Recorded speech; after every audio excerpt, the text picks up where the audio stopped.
So it is now 1 o'clock and we're going to go ahead and get started. We have a big agenda today, so we're going to go ahead and jump right into our, our agenda.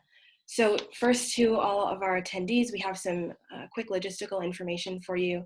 Again, this webinar is really focused on learning how other schools are using virtual assistants to engage students in the online space. So we're going to be talking a lot about that. But first, we're going to go through some quick introductions of who is Upswing and who are our panelists with us today. And then we're going to dive into our moderated discussion. That's going to take the bulk of our time, about 40 minutes or so. And then we're going to have some time for audience Q&A. So please be dropping your questions in the chat or in the Q&A filter, and we will get to those at the end, I promise. As well, this is being recorded, so if you have to drop out at any point or you want to send this to a colleague, we will be able to give you that access as well. Now, for our attendees, first and foremost, remember that we are remote as we're kind of transitioning into this new time with all the things going on right now. So please give us grace if we're human and have some background noise or anything like that. Again, ask your questions in the chat.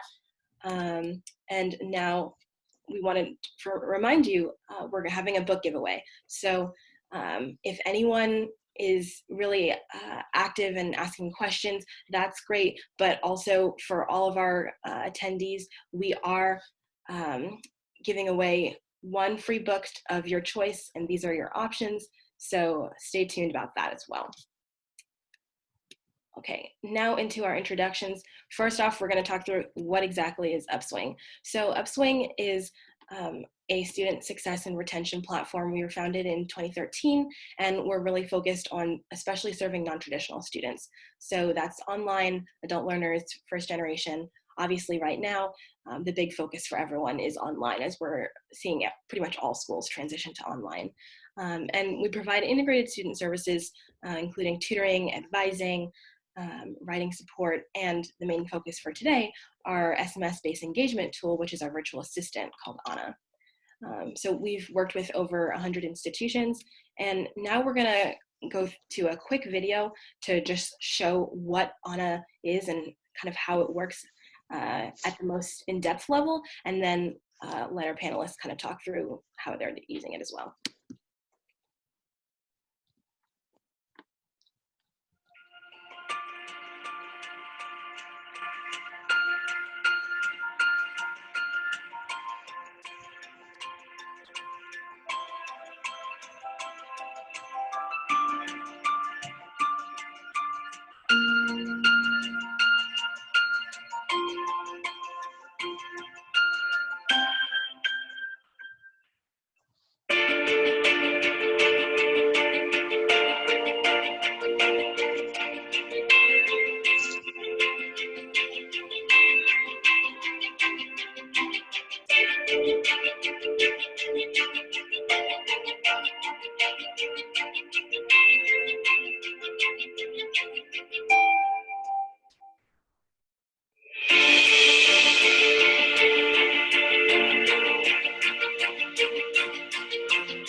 All right, so that was just a taste of what Anna can do, like I said, at the most integrated and high level. And just a quick disclaimer for anyone who's like, how is this going to work? That is the extreme capability. And we also want to emphasize that part of the flexibility of the virtual assistant is also in the power of the automated reminders that we're going to get into later today. So that integration level is obviously impressive, and what some things that some schools are doing, and we can also do at lower levels of integration. So I just wanted to put that disclaimer out there. Now we're going to jump into our panelists, and I'm really excited to introduce them because we have some great people on with us today. The first person I would like to introduce is Miss Stephanie Ducheneau from Western Texas College, who's the Dean of Instructional Affairs over there. And just for anyone who's not familiar with Western Texas College, it's a 2-year public college in Texas, and it has a little over 2,100 students. And previously, I'm going to say previously for all of these because we know everyone's moving more online, but previously they were at about 17% of their students who were at least doing some online classes. And then they've been with Upswing since about 2019, January. Next, we have from Claflin University, Dr. Vanessa Harris and Mr. Mohammed Hussein. And Dr. Harris is an academic advisor and coach for online and non-traditional students. And Mr. Hussein is the instructional technology coordinator there. Claflin is a 4-year private university in South Carolina, also with about 2,100 students. And previously they were only at about 5% of their students being online. And they've been with us since April of 2019. And then our final panelist today is Dr. Eileen Phillips from Harris Stowe State University, and she is the director of the Academic Resource Center there. Harris Stowe is in Missouri, a 4-year public university, and it has about 1,700 students, and previously about 36% of those students were taking some sort of online course, and they've been with us since January 2018. So welcome all of our panelists. Now we're going to go ahead and get started with our moderated discussion. And the first thing that I wanted to ask to each of you was, what are the main strategies that you're using to reach students en masse? And maybe Stephanie, why don't you start? Okay. At Western Texas College, we do use Anna a lot, the virtual assistant, now that we have her online. We also do use email. Most of our communication is probably through email, whether it be an instructor to student or advising to student. Instructors also do use our LMS, but that's usually just for course information. Mm-hmm. We originally used to have a text messaging service that we replaced with the Anna virtual assistant that we think is working much better. Okay, awesome, thanks. And then Dr. Phillips, how about yourself? So at Harris Stowe, we use it in a variety of ways to reach our students. Our communications department is very beneficial in posting things university-wide, be it on our campus internet services, the service providers that we have through that resource. But social media has become a large feature for us in reaching our students, and they really receive it well. We do use the Anna in a limited portion for us in our academic resource center, but instructors throughout the university and our deans and department chairs receive information from us that they send out to instructors via email as well. So we're seeing more of our communication about our tutoring services going out through the learning management system that we use on campus. Okay, awesome. And then Mohammed and or Dr. Harris, what about at Claflin? Okay, I'll jump in. I would probably echo, both Dr. Ellen and Dr. Stephanie. Similar, channels we use, communication channels, and of course, again, sometimes it depends on the targeted, audience, right? The group of students we're trying to communicate to. So certainly, email is probably the primary means of communication method, and the faculty would use our LMS system as well. And also we use some tools in Microsoft, actually Office 365. There are some tools we heavily started using just recently. And of course, this entire crisis time, we're heavily dependent on that as well. So where we can create groups, target different student groups as well, even faculty, even departmental groups, things like that. We also have an emergency alert system when, in terms of some emergency, so that particular system would send out a text message to all students. And in terms of ANA, we haven't been really able to implement ANA as we would have liked. The first thing we did, Dr. Harris may jump in there. We used ANA as a pilot in the online, but I've been trying to do that for our on-ground program. And actually this semester, we were supposed to implement for our freshmen. Now this entire crisis kind of, I think, hampered that process. But we were thinking of different ways how we can implement and keep going forward with ANA, because I really love ANA. I mean, given that it's very seamless communication, right? It's very quick, it's robust, but again, various means of channels. So absolutely. I'll chime in really quick.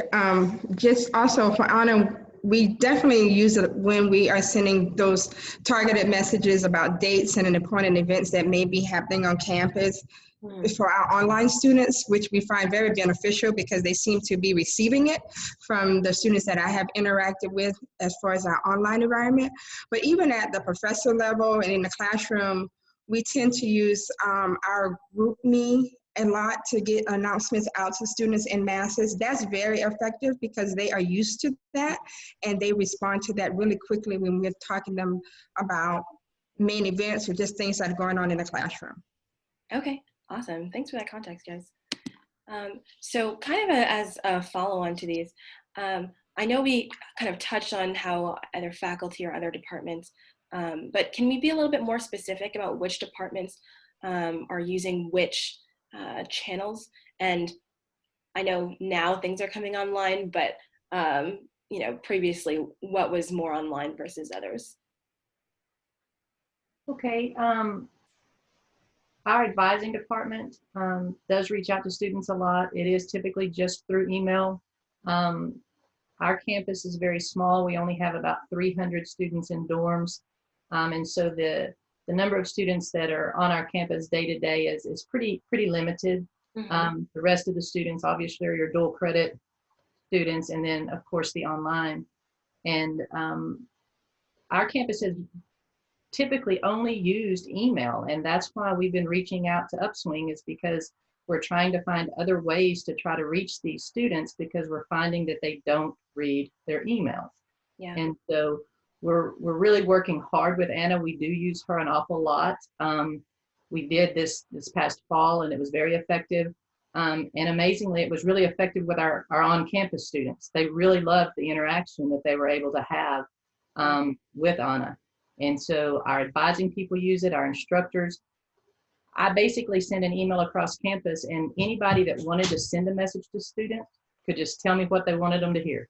And we've created a ton of different groups so that we can try to target all the different sectors, do you see what I'm saying, within that student population, because not every message needs to be sent to every student, and we don't want to bombard them with things they don't want to hear. So we don't want them to tune out. And so we're learning a lot, and so far it's been successful. Okay, awesome. And maybe jumping back into Claflin now, can you guys talk a little bit as to what aspects have been online for you versus not, in communication-wise, what's being used at which department? So I can address our online department. We have a program called Professional and Continuing Studies, and that is strictly geared towards our non-traditional students. So we have an online component, and then we have an evening component that's associated with that. The majority of our interaction with our online students has definitely been in the online environment using emails. And we did create a Yammer account, which is also part of the Microsoft Suites that's available to students. And we use that also as a means of getting information out to them. As far as advising, we usually use a lot of the Word products to communicate with them via email, as far as checking their schedules, verifying that that information is correct. So again, it's mainly that email and phone conversation that we have been having with students. The goal is to use Anna more in the sense of helping them schedule their meetings, and again, using those types of announcement blasts, because our online system is set up quite differently, because we have within our semesters, we have 2 quarters, 2 terms within it. And that also causes quite a bit of confusion sometimes. So figuring out how we can use Anna to help students understand the difference between those 2 and those deadlines that are critical. But mainly our communication has mainly been through the email correspondence. Okay, got it. And then what about at Harris Stowe State, Dr. Phillips? So our student affairs department and our Department of Retention, they do a lot of online communication with our students. We're looking at how we can utilize Anna to help our targeted students that we really use the Upswing program for. But our student population, it varies. The email communications, as everybody has stated, are not as effective because so much goes through the email communication that students kind of ignore it. But we do find that the social media feeds really help us more, but the pointed use of texting individual students with information has been effective when those students do receive it. So our student activities department, as well as our Department of Retention, they do a lot of that online social media use, and we see it to be more effective there. Our advising departments, I think everyone on campus is really coming on board as our communications. It broadens this perspective for the campus at large to help us make sure that we're reaching students and we're getting the responses that we need. So we're probably in the same arena as everyone else. I think students tend to tune out that information that they want to tune out, even though your method of communicating to them might be what we feel is the most effective. They can find a way to ignore those communications that we're sending their way if they don't want to be communicated with. So. Gotcha. So that makes the diversity of methods really important then. Mm-hmm. So now I want to kind of dive into the why in this, because obviously, you know, we're all moving more online as we deal with the kind of impact that the coronavirus has had on higher education. But before that, why was it important for each of you guys to have an online component in each of these departments, and how have you kind of seen that played out with current events? So if it's okay, I'll start with that process. One of the reasons we moved to an online program and having something available for our students, especially in the aspect of tutoring services, was because we typically have walk-in professional tutors available to our students during the school day hours. So, and even up into the evening. So our programs normally are offered Monday through Thursday, 8 a.m. to 8 p.m. and on Fridays from 9 until 2 p.m. And we didn't have anything over the weekend for students. So we wanted an online presence to make it available to students in a 24/7 availability, if I can, just for lack of saying it differently. But we wanted them to have opportunities to have tutoring services available to them around the clock. However, due to cost, we've been very selective and intentional in how we use our online tutoring services for our students. So we found that it was more effective for us to have the online tutoring, the Upswing platform available. However, we targeted specific groups, our summer bridge students, which were incoming freshmen, that cohort group every year. They're automatically a part of that as another layer of support to help with our retention. In addition to that, we at one point were looking at the students that were in our TRIO program, and they would be a part of the Upswing portal as well. But we found it to be extremely effective for us to allow students who were in jeopardy of being, maybe they were on academic probation, and the advisors have come and said, we need some more support. So we would intentionally register those students for the online support services. So as they were doing their academic progress reports or satisfactory academic progress appeals, they had documentation that they had requested additional tutoring, and then we could pull reports to show that they were using the programming appropriately, and it was to the students' benefit. In terms of that being cost effective, it was for us, because it allowed us not to have an exorbitant amount of minutes being used on students who weren't really taking advantage of the services to the level that they needed to. In light of the situation that we're in now, we are, as everyone else, 100% online. So Upswing allowed the platform to have my professional tutors and my peer tutors, who were typically a face-to-face, to now have an online presence. For our students, this has been a plus, and we're monitoring it this week. But for them to know that that very person that they were familiar with, had built a relationship with, is now available online, we're hoping that they will go into the portal even more now than before, because now they actually know the people that they've been accustomed to working with in that day-to-day interaction on campus. So having it available has been a plus for us at Harris Stowe, especially in light of the COVID pandemic that we're experiencing right now. Okay, absolutely.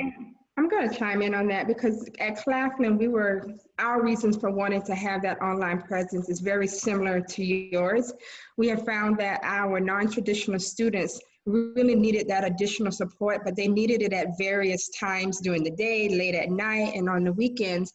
So it was a great opportunity for them to get the services that they needed when they need it, versus stressing out that they can only get it during certain periods of the day, and wanting them to have that continual access to the services. And we found that the big part about it is marketing it to our online students, making sure they know that it's there, that they have that full access.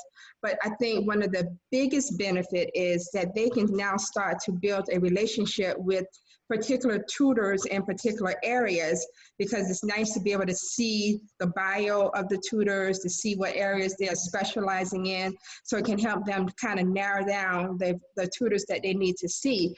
So now, in light of the COVID virus, now we have more students that are able to utilize it. So it really is really helping to expose students to different avenues of getting assistance. And it's also ensuring the advantages of being able to get assistance online when you need it at that particular moment that's a crisis for you. So we're excited about the change, but also stressing about the process of going through that change. Yeah, understandable. So I would just add to that. I mean, being, smaller colleges or universities, you sometimes do lack resources, right? So the idea is, how can we make resources available and accessible to students, and how can actually you automate that process? So in all those thinking, I think a platform like Upswing with a virtual assistant makes it certainly efficient, right? Students can reach out and find resources anytime they want to. And this week actually, so I worked to put all our peer tutors actually on the platform, and that haven't been on the platform. They were doing face-to-face tutoring all this time, and this also peer tutors group belong to a different mentor group as well. That would, I think, also tutor different student groups. And now putting all of them in the same place, in the same area, now they can effectively, I think, use the schedule they have, and also students are able to find them quickly, I think, at a given time, right? Makes all those things very easy, I would say. And even for Anna, I mean, we're building a lot of resources for Anna, and hopefully when we come back on campus for on-ground students, they're able to use it at its best, I think. Absolutely. And Stephanie, maybe can you speak a bit to what the situation is like at Western Texas College right now?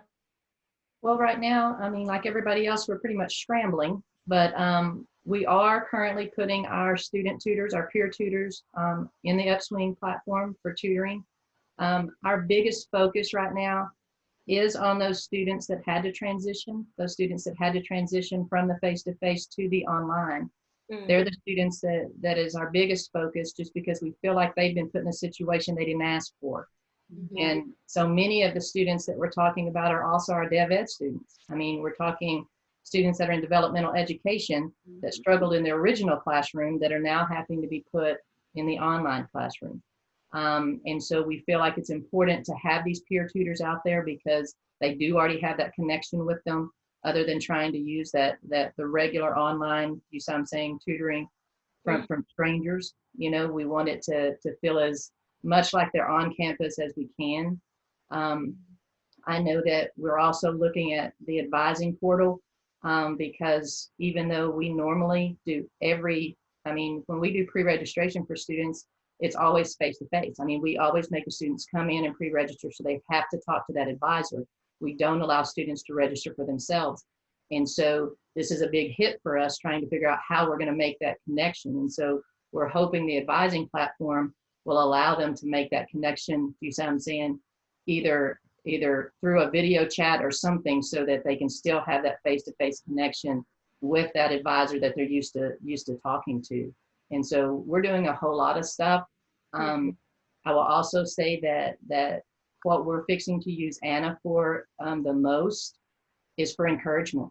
I mean, just having her send them messages every day, telling them that it's going to be okay, that we're here to help. That's what our real drive is, to just try to make them feel like we are still here for them, even though they're not on campus. Right. I'd like to just chime in on what you just mentioned. As we're looking at our students now who are being driven to the online portal more for tutoring support, we're being intentional about making sure those phone numbers are correct, so that we can do that messaging using the ANA system as we're moving more students to the online portal. In addition to developmental studies at Harris Stowe, we have dual enrollment students from our local high schools, and this has been a true challenge for them, as well as we're allowing them to access the online portal to assist with the courses that they're taking with us on campus as well. So it's just that stream of constant communication and letting students know that there are resources available to assist them. And we haven't even talked about our students who have ADA accommodations, who need to feel supported during this time. So we're doing our part using our ADA coordinator to connect with our professional tutors and the Upswing platform, so that we can make sure that students are being communicated with and know that services are available to assist them. Absolutely. That definitely makes sense. So, we know that there's, challenges with moving online. Historically, what have been the biggest challenges with engagement? And then maybe can we also talk about how online engagement that we're all kind of moving to is different than in person?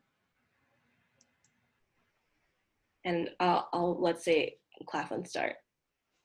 Well, I think the biggest challenge in just the whole environment of being online is that sense of belonging, and feel like you are part of the campus community or the community at large. So how do you get the students to feel like they are part of Claflin or any other institution? So I think by using ANA and sending out those messages about things that's happening, or insightful insights about the university and what some of the things that are going on, or the historical aspect of it, I think would be very critical.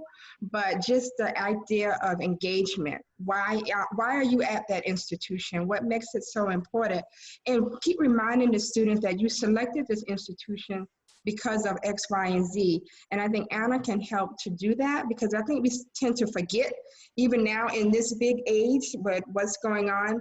I've been talking to a lot of students that are moving from the ground to the online, and it's that motivation. So again, I agree with you with Harris Stowe that we need to send those motivational messages to our students to keep them in that engagement, but also engaging faculty in that discussion with the students so they know that they are still part of the big picture and their best interest is still being taken into consideration. So just the engagement part and that open communication and dialogue is going to be critical. Absolutely. Stephanie, go ahead. Well, our online students, if I can just speak to those, not the new ones, not these transition students, if I speak to them, but our regular online students at Western Texas, these aren't really our full-time students. These are full-time students at other big four-year schools that are just taking one class from us. Mm-hmm. And so our challenge is trying to get them to understand that our schedule doesn't match their four-year school schedule. You know, our classes start earlier or our classes end later, or trying to get them to understand that we can't cater to what their needs are with respect to they're having midterms at their four-year school. Why can't we move our midterm, somewhere else? Just because, and that's their priority, and we understand that. And that's what's hard for us with the online environment is because they don't make the classes they're taking with us their priority. And we understand that, but trying to get them to stay engaged and to try to still be a part and to meet our deadlines, it is really, we struggle with that. We really do. And so we've created a group with Anna that just relates to those particular students that we consider transient students, just those one class students, so that again, we can reach out to them with some different messaging just to let them know that they are a part and we're trying to meet their needs, but they've got to communicate with us. Absolutely. That definitely makes sense. And Dr. Phillips, did you have anything else to add here? I'm just thinking in terms of historically, word of mouth for us and our students who utilize any online supports that have benefited them, once they see success with it, that is what engages other students to take advantage of whatever resource it was. So with Upswing, when we had our targeted group of students, when students would come in and look for particular tutors in person and they weren't available, and another student said, well, I've used the Upswing platform and we've had informationals and they talked about it in that group to say that it was a success for them, they then would gravitate toward using the services. A lot of times they're just skeptical about trying something that's not what's the norm for them.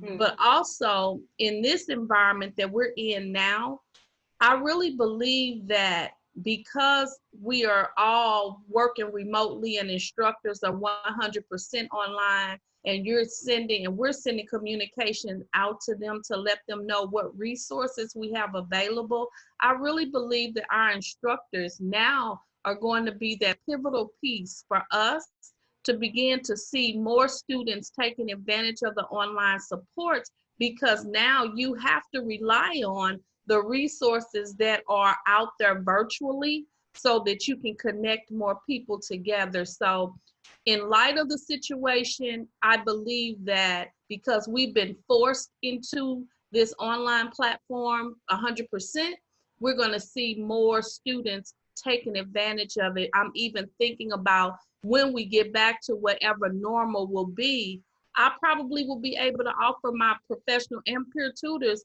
a platform day or two across the week where you're in person so many days, you're online. And I can even see our tutoring support services being offered 24/7 with this online platform, but I'm waiting on the data to show me the effective use of the time that I have my HSSU tutors out there on the platform available to students, and how many of our students are taking advantage of it. So I don't know if I scaled away from your question, but it's always a challenge to get students to engage in the campus servicing.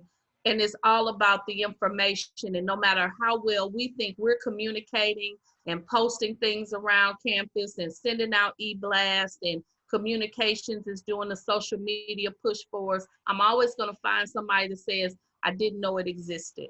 So we're really trying to work through that. Absolutely. That makes sense.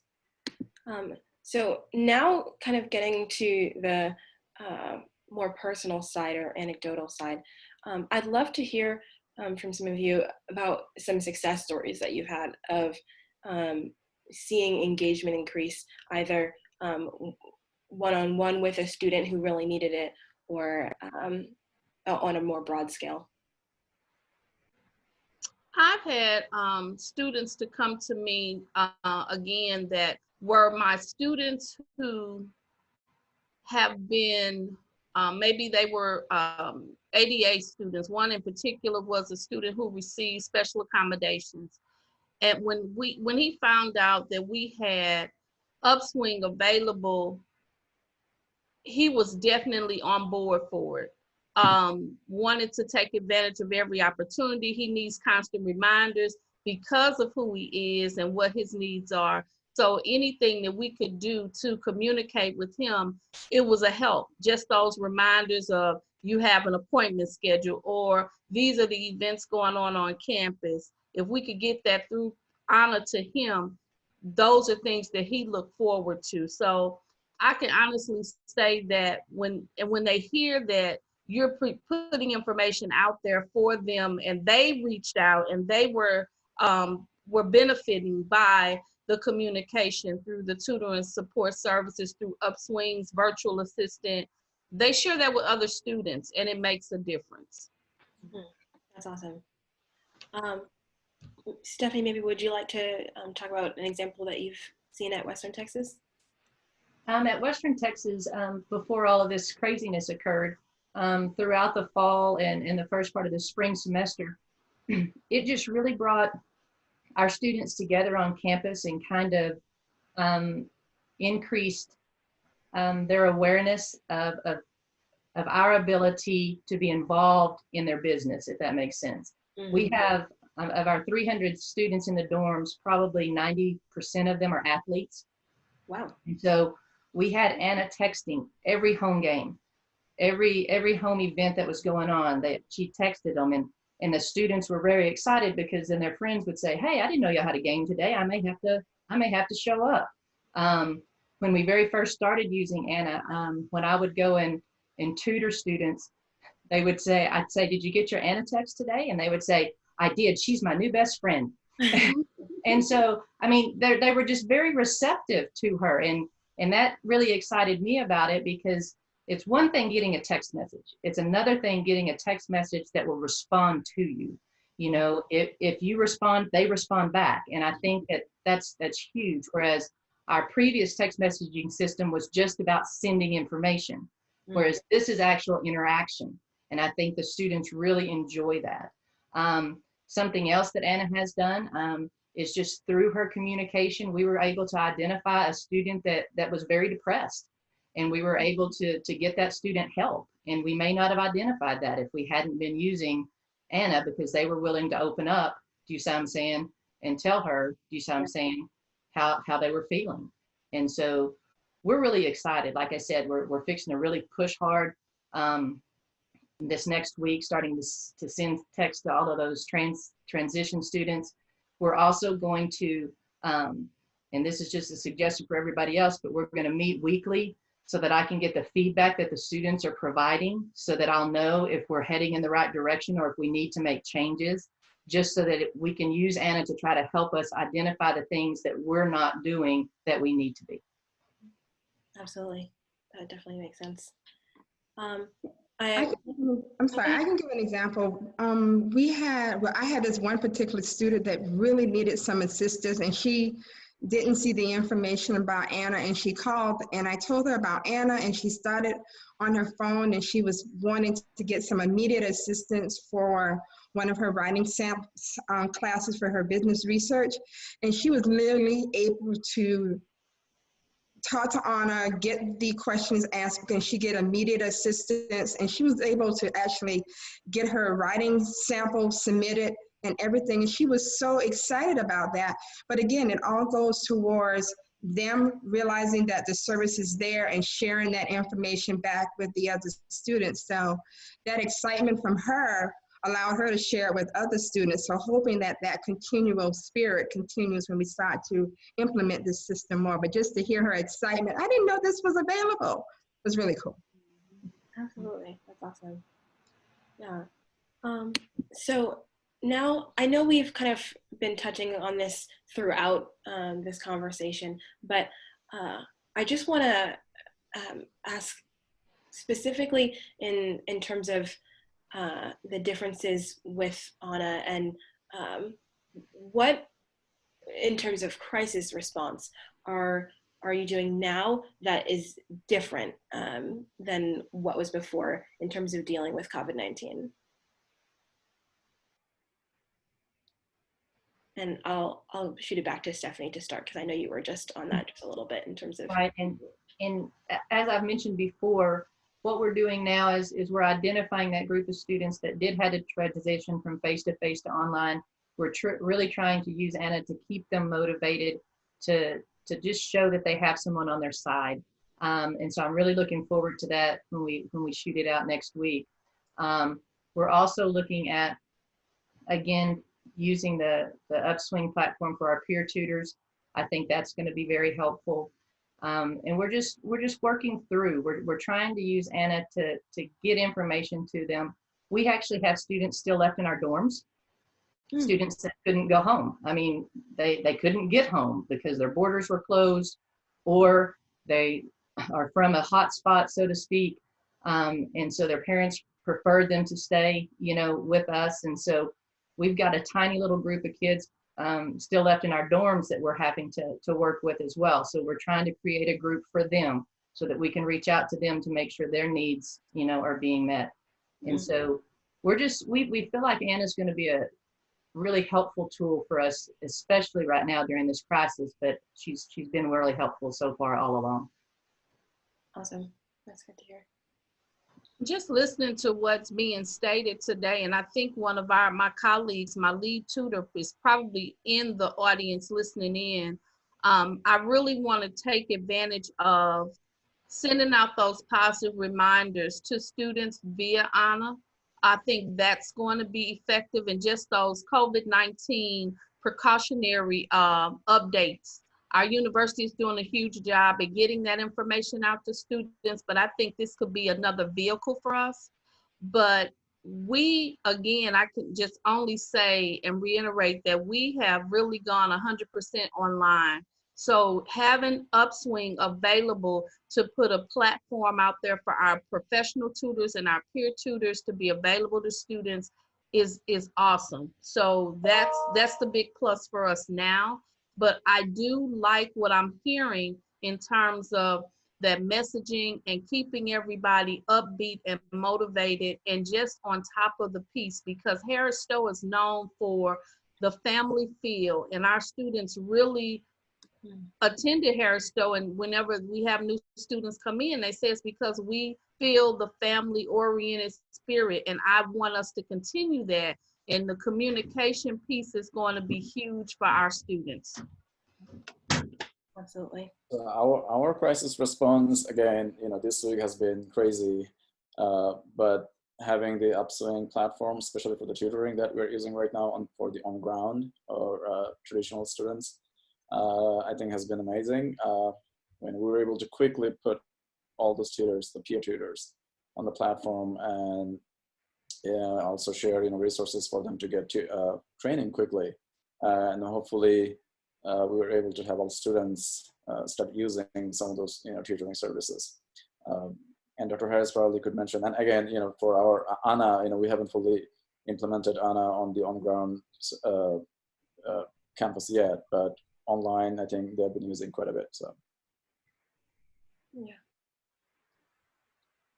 Okay, awesome. Thank you guys for that. So now for the final one here, I wanted to talk about the retention impact. How have you guys seen student engagement impact or correlate with retention at your school? And maybe Dr. Harris can start with this one. Well, again, we are relatively new to the whole process. So we haven't really, I can understand, we don't really have data as it shows for retention at this point yet. Hopefully we will start to see that with the use of using the system more. But I can definitely say we can definitely see more of the engagement part of it and information being given to students. So hopefully that then translate into retention. But at this point, we don't have the numbers to really show or to kind of answer that question effectively for you. Okay, that makes sense. Well, I'll chime in and just say that our retention, director of retention services at our university and her coordinator, they are very intentional with utilizing the support of the Academic Resource Center for the purpose of getting students the support that they need.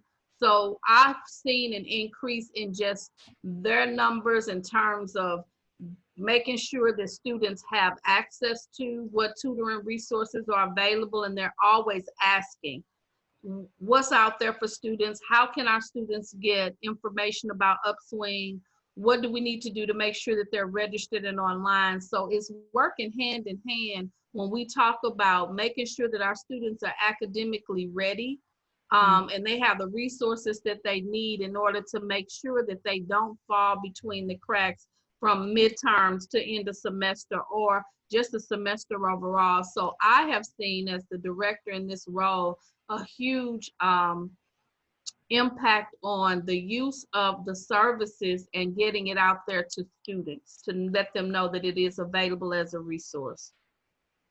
Awesome, thanks. What about you, Stephanie, at Western Texas College?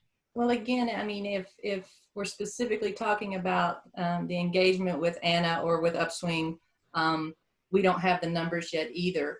But I know that just using it this past fall and during the spring, we're seeing more student engagement because the students know about the student activities that are going on. They know about the athletic events that are going on. And we're also starting to get instructor buy-in. Starting in the fall, I'm really hoping that I can get instructors to give me their schedules so that Anna can remind them when their homework's due and when a test is due, rather than them sending the email. Because what we're getting is when the instructors are emailing their students saying, don't forget the deadline, don't forget the deadline, they feel like they're getting nagged. Whereas we think that if Anna texts them, it's like, oh, my friend Anna is reminding me, how nice of her, to be there. And so I really feel like if we can get that piece of the puzzle put into place, getting that instructor buy-in to let Anna help them help their students, I think that will bring up student success. And I think with the increased student success, we will increase retention. I like that. Absolutely. Okay, so with that does conclude the moderated discussion aspect. So thank you all so much to all of our panelists for participating and sharing your candid answers and the strategies that you're using at your schools. This is a really difficult time for everyone, so I know everyone in the audience is definitely taking away some things that they can take back to their schools. Now, for everyone who's watching, thank you also for watching. And if you have not got a chance already, please do feel free to ask your questions in the chat or drop them into the Q&A. We would love to be able to answer any of those things and hear what your thoughts are. Okay. Also, this is again going to be recorded, the Q&A portion as well. So if you need to send that out to your colleagues, please feel free. Now let me look into our questions and see what we have first on the docket. Okay, so it looks like the first question is for you, Stephanie, in regard to the more engaging messages. Can you speak to what types of engagement messages that you've done to encourage students and what that might look like? Well, I know that what we've done before is, and what we're going to do again is some of the most powerful messages that Anna can send give students choices. Like it'll say, how are your classes going? And then it'll give them a 1, 2, 3, or 4 response, great, bad, whatever, so that it's very easy for them to respond so that we can get feedback. And And then it's very positive for them when they do say that they're doing poorly, that Anna responds very quickly saying, oh, I hate to hear that, you know, what can we do to help?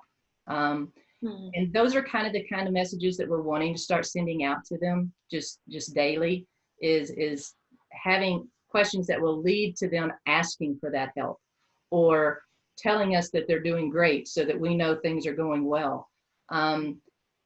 What I really like about this platform, for those of you that haven't jumped all in with it yet, I'm coordinating with one of the Upswing people, and we'll create all these messages for like 3 weeks, and then she shows them to me so that my group and my marketing group and my president, we can all look at the messages to make sure we feel they're appropriate, so that then they can just start going out.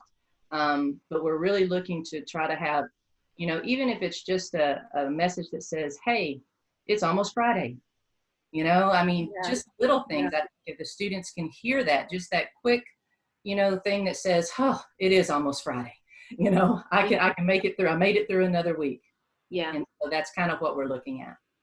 Absolutely. That definitely makes sense. Okay.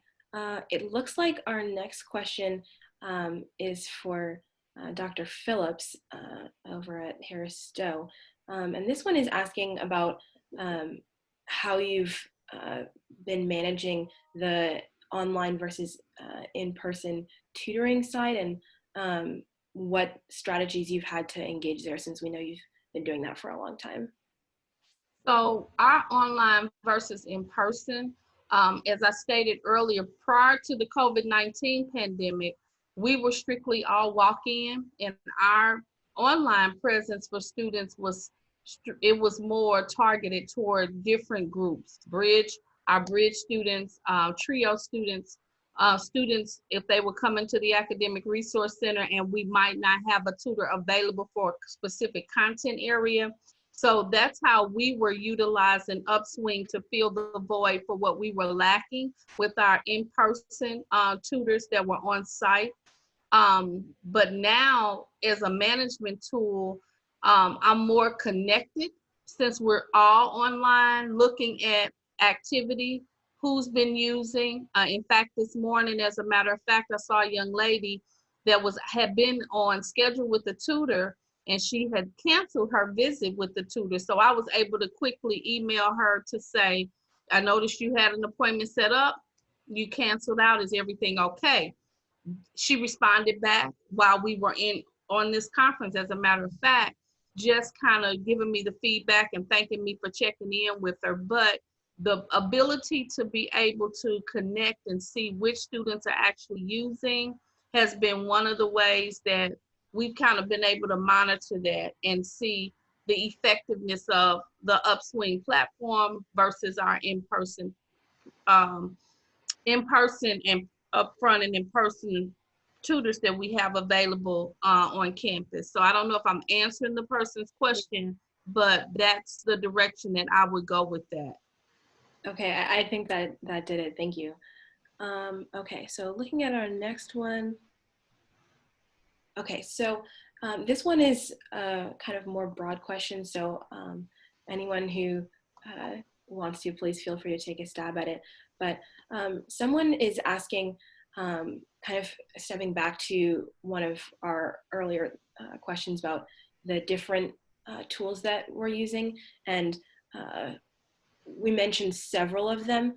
This person wants to know, how do you connect all the different tools that you're using so that the messaging is consistent or the information is consistent? Does anyone have any thoughts on that? Our communications department, when we send out things through, so anything that we send out is vetted through our communications department. So our communications department, if they put it on social media, it's the same message that they're sending out via email. So we're making sure that those streams are the same. So that's one way that we do it at our university.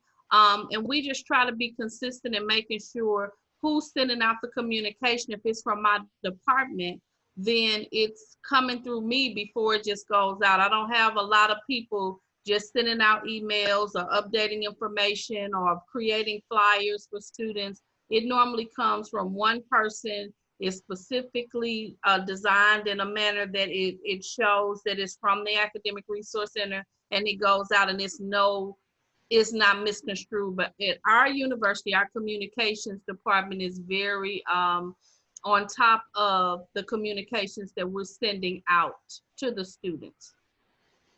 Gotcha. Anyone else want to chime in there before I go to the next question?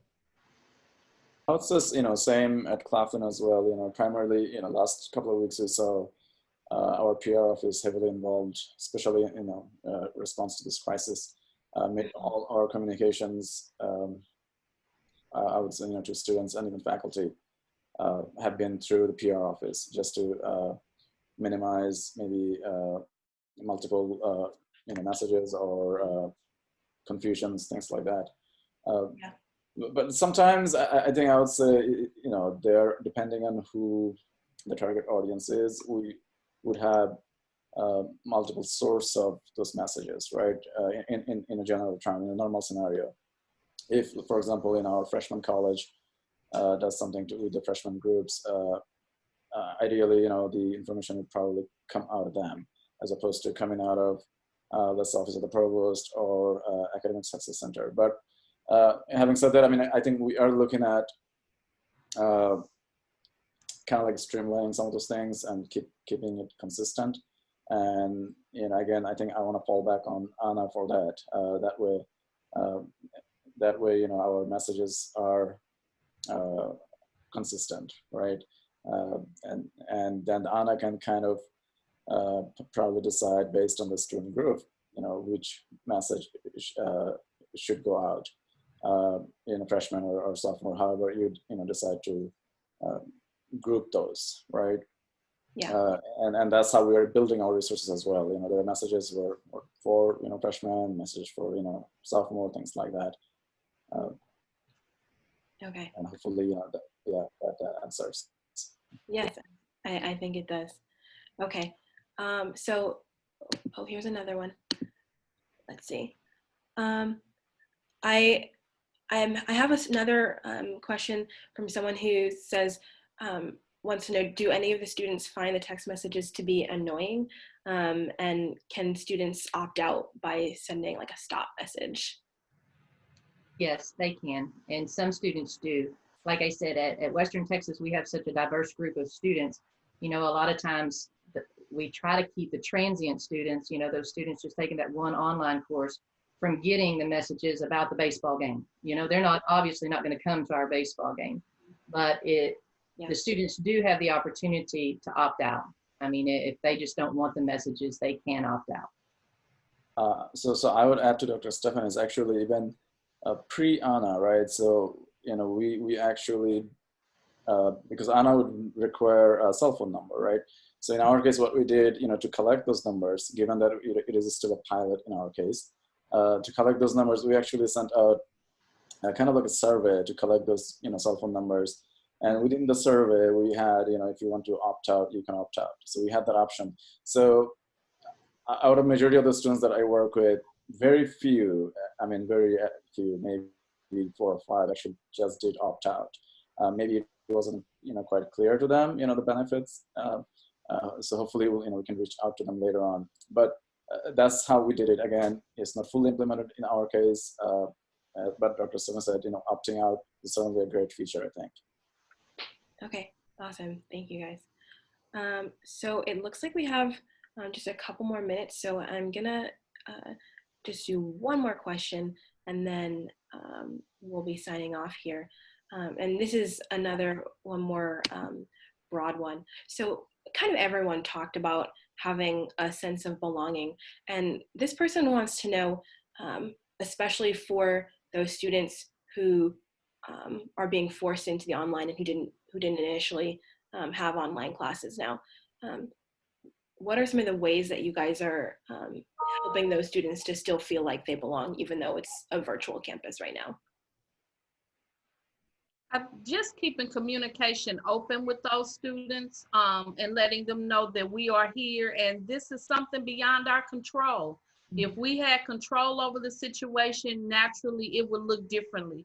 But even when you talk about, and I know this is about students and how we're using our resources, but this is even a conversation for our professionals in terms of instructors who were not online instructors, and they've been thrown into an online design, and this is just not what they wanted. I find myself I'm more communicative on a daily basis because I want the staff. My department houses the developmental ed staff, so I want them to know that we are here to support. I am here to support them in any way possible. So whatever resources we can make available, I've even reached out to you for webinars and information for my peer and professional tutors, as well as instructors, to keep them abreast of what's happening. But this is all beyond our control. But I do say communicating with them and having an understanding ear, because it's important now more than ever. This is dealing with them on an academic side, and we're looking at it from that standpoint. But the mental health issues that are arising out of this entire pandemic, we can't erase that, and we can't ignore it, and we can't make it just about graduation, 15 to finish. All of those things are important. However, you don't know what people are dealing with on a day-to-day basis. How many of them are personally impacted by someone in their homes or family, immediate or distant, who might be affected by the pandemic? So we have to find a way to communicate with them and have that open ear. All phones are transferred to my cell phone at home. So I'm getting calls. My staff, they're responding as they're receiving calls from students as well. So, and being resourceful and being available. So availability now for an administrator at a college campus is going to look a little different than it did prior to COVID-19 and the outbreak and online classes for everyone. I might get a call at 7 to 8 o'clock at night or an email 1 or 2 o'clock in the morning. I'm responding. That's just where we are. So keeping that family approach and letting the students know that I'm definitely interested in them, but letting my faculty know as well that work under us in the Academic Resource Center that I'm here if you need me, because it's a lot going on. Yeah, and I'm going to chime into that. I must give Claflin University some kudos and credit, because I think the administration has really done a really good job at sending out communication to the students and to the faculty members, just keeping them abreast to what's going on. But I also appreciate the fact that we have provided trainings to the students who have now been thrust into this online environment to try to help them understand our learning management tools so they're not as frustrated, but then giving them that opportunity to still be connected to their advisors, to their faculty members, and also with our accessibility services, reaching out to them for that mental component to that, because we tend to forget that students really need to be able to know that they can talk to someone to help them through the stresses and how do you handle that. So just that whole idea of being accessible, being accountable as well, but also ensuring the students that they're not in this alone. This is new for everyone, but keeping the lines of communication open at every step of the way, I think has been one of those benefits that the students are getting those communication, the staff is getting it, and the faculty. But I'm like you as well. I'm on the phone every evening talking to a faculty member or talking to a student, making sure that they are staying connected and understanding that this process, this is where we are right now. We all have to make those minor adjustments to make sure that we're all successful. Yes, so just to add to Dr. Harris's, I think we kind of here, jumped into this hybrid model of being synchronous and asynchronous at the same time.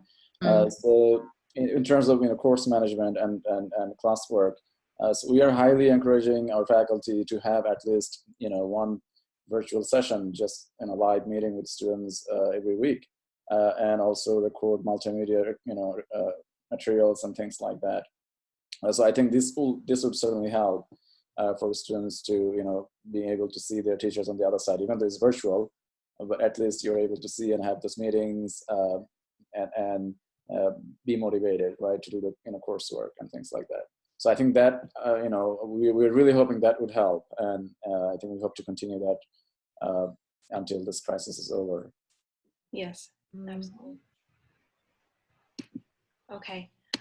Well, thank you all again so much. We're just a hair over time, but we really, really appreciate you sharing your insights and the strategies that your schools have been implementing, because we all are in this together, and everyone can use some of that extra advice. We are, like I said, at time, but thank you again also to everyone who was participating in our Q&A session. We will send you the recording, and we hope to see you online. Thank you to our panelists. Thank you. Thank you. Bye. Bye.